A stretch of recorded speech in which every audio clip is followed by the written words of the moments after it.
अस्सलाम वालेकुम अहबाब। सबरंग कहानियाँ हिस्सा 5। सबरंग कहानियों से आप सब वाकिफ़ ही हैं, जो सबरंग डाइजेस्ट में शाया होती थी, और हम पहले भी व्लॉग्स बना चुके हैं, पहले 4 हिस्सों पर भी, और उनसे आपको कहानियाँ भी सुना चुके हैं। और अब ये 5वां हिस्सा हमारे हाथों में आया है और बहुत खूबसूरत कहानियाँ हैं। हस्ब दस्तूर जो सबरंग डाइजेस्ट का ख़ासा था, और इस दफ़ा बहुत खूबसूरत कहानियाँ मुंतखब की। हसन रज़ा गोंदल साहब ने बहुत अच्छी कहानियाँ मुंतखब की हैं आलमी अदब से और सबरंग डाइजेस्ट से, ज़ाहिर है।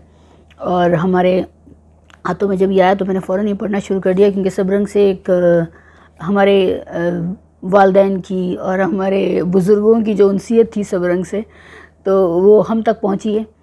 तो जैसे ही मेरे हाथों में आई यही किताब, मैंने खूबसूरत पढ़ना शुरू कर दी। और कहानियाँ 30 कहानियाँ होती हैं, हर हिस्से में 30-30 कहानियाँ। विंस्टन ग्रैहम की कहानी है, और मोपासा की कहानी है, और जूडी मैक डोनाल्ड की कहानी है,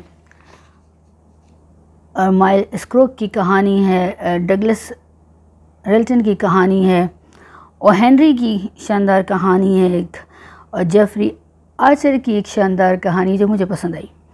और मैंने सब पढ़ ली हैं, और मैं जल्द ही इसमें से आप लोगों को सुनाऊंगी। और अच्छे हमारे तराजुम करने वाले हमारे बुज़ुर्ग, हमारे सीनियर अदीब, उन्होंने बहुत अच्छे तर्जुमे किए हैं कहानियों के। और सबरंग को शाया करते हैं बुक कॉर्नर, आप सबको मालूम ही है, बुक कॉर्नर जहलम, तो सबरंग वहाँ से मंगवाया जा सकता है। तो ये सबरंग हिस्सा 5 का मुख्तसर सा तारुफ था। मेरे चैनल पर पिछले 4 हिस्सों के तारुफ भी मौजूद हैं, आप वहाँ से देख सकते हैं, और ज़रूर ये खूबसूरत कहानियाँ मंगवा कर पढ़ सकते हैं। बहुत बहुत शुक्रिया।